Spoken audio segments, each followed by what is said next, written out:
Haven यानी कि स्वर्ग, जहाँ शांति है, आनंद है, वहाँ किसी भी प्रकार का कष्ट नहीं है, वहाँ दुख का तो वजूद ही नहीं है। और वह स्वर्ग परमेश्वर का सिंहासन है और स्वर्ग में जाने की हर एक की इच्छा होती है।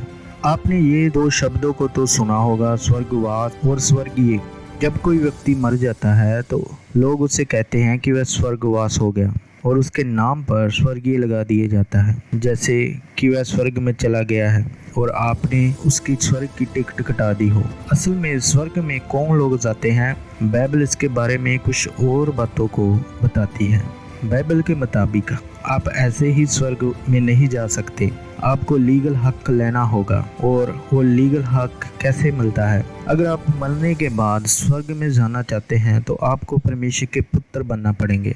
जब हम यूहन्ना उसका पहला अध्याय उसकी 12 आयत को पढ़ते हैं, वहाँ पर लिखा है, परंतु जितनों ने उसे ग्रहण किया उसने उन्हें परमेश्वर की संतान होने का अधिकार दिया, अर्थात उन्हें जो उसके नाम पर विश्वास रखते हैं। यहाँ पर किसी के ग्रहण करने की बात हो रही है और वो ग्रहण किसे करना है? वह ग्रहण यीशु मसीह को करना है, क्योंकि यीशु मसीह ही वह सर्टिफिकेट है जो आपको परमेश्वर की संतान होने का हक दिलवा सकता है।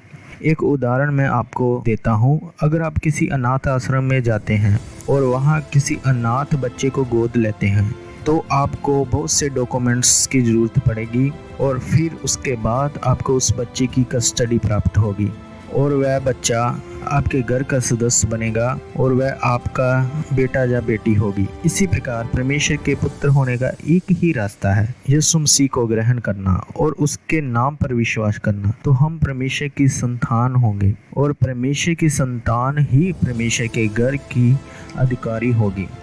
एक और वचन को हम पढ़ेंगे जब हम यूहन्ना की इंजील उसका 14 की 6 पढ़ते हैं। वहाँ पर लिखा है, यीशु ने उससे कहा, मार्ग और सत्य और जीवन मैं ही हूँ, बिना मेरे द्वारा कोई पिता के पास नहीं पहुँच सकता। एक ही रास्ता है हमारे पास, वो है यीशु मसीह, और यीशु मसीह ही स्वर्ग का रास्ता है। यीशु मसीह को ग्रहण करो और परमेश्वर की संतान बनो। परमेश्वर इस वीडियो के द्वारा आपको आशीष दे।